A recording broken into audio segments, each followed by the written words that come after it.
Bata pa lamang kami ni Bongbong. Alam na ng buong pamilya ang problema sa kanya.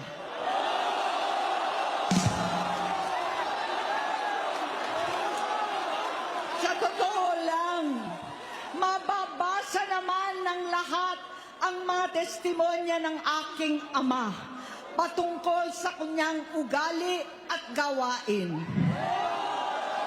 Noon, dahil may tatay pa kami, hindi ko pa siya responsibilidad. Noong tumatanda, ay mas naging nakakabahala. Batid ko na nagda-drug siya.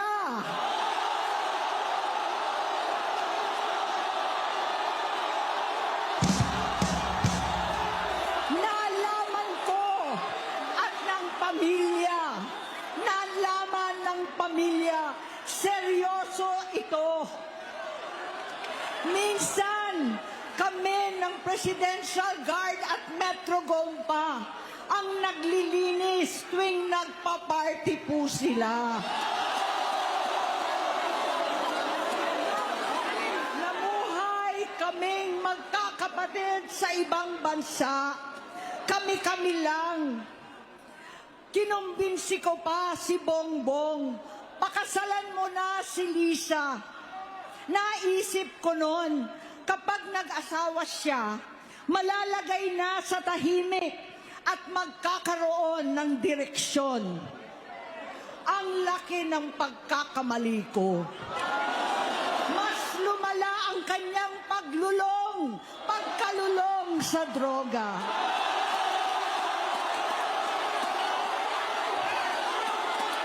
Dahil parehas pala silang mag-asawa.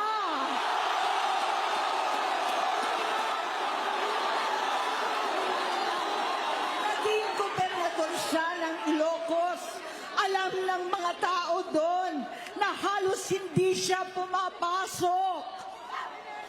Tuwing ko kumprontahin ko siya, ay nagsasabi siyang magbabago na siya, aalisin na niya ang bisyo.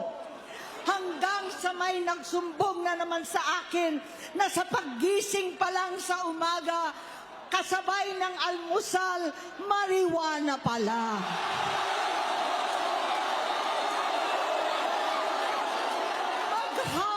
Sila, lahat sila nagiinuman at gumagamit ng cocaine.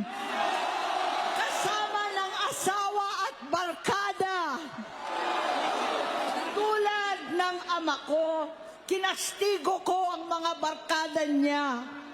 Ang nasirang si Bong Dasa, si Edvi Cruz, Inigo, Tony Boy, Sap Anton, alam po ninyo yan. Paano nagre-resign na sa takot ang mga pulis nila at staff dahil sa lumalalang bisyo. Inayos ko sila dahil gusto niyang ituwid ang buhay niya. Gusto niyang mag-vice-presidente. Hindi siya pinalad at lalong nagkaroon ng oras para sa bisyo. Simula noon, naging malabo sa amin ang lahat. Kaysa mag-away, bigla na lamang lumayo ang loob namin sa isa't isa.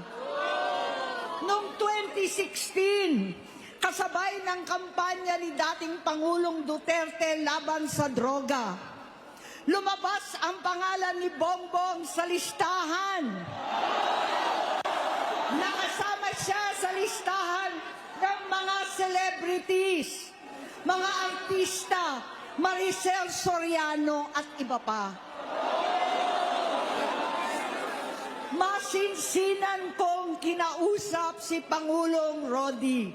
Halos manikluhod ako. Sinabi kong ayon sa kapulisan, dapat unahin, usigin ang mga pusher at saka na lamang sagipin ang mga user. Naligtas si Bongbong. Labis ang takot ko at pag-aalala. Kinausap ko siya at nagsabi siyang talagang siya ay nagbabago na. Muli, at lagi.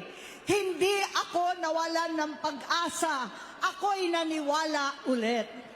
Mula noon na natatanggap ko na lang na balita tungkol sa kapatid ko ay regular na pagpapadoktor. Kaya kumalma naman ako.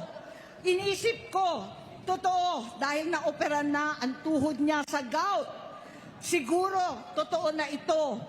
Hanggang nito, nalaman ko na tuloy ang paggamit niya sa mga party, nagarapalan, naghahain ng droga. Pinagmamalaki pa ng mag-asawang kayang-kaya nila ang microdosing ng cocaine. Hati-hatiin daw para 4 na beses sa isang araw. Hindi mabibisto.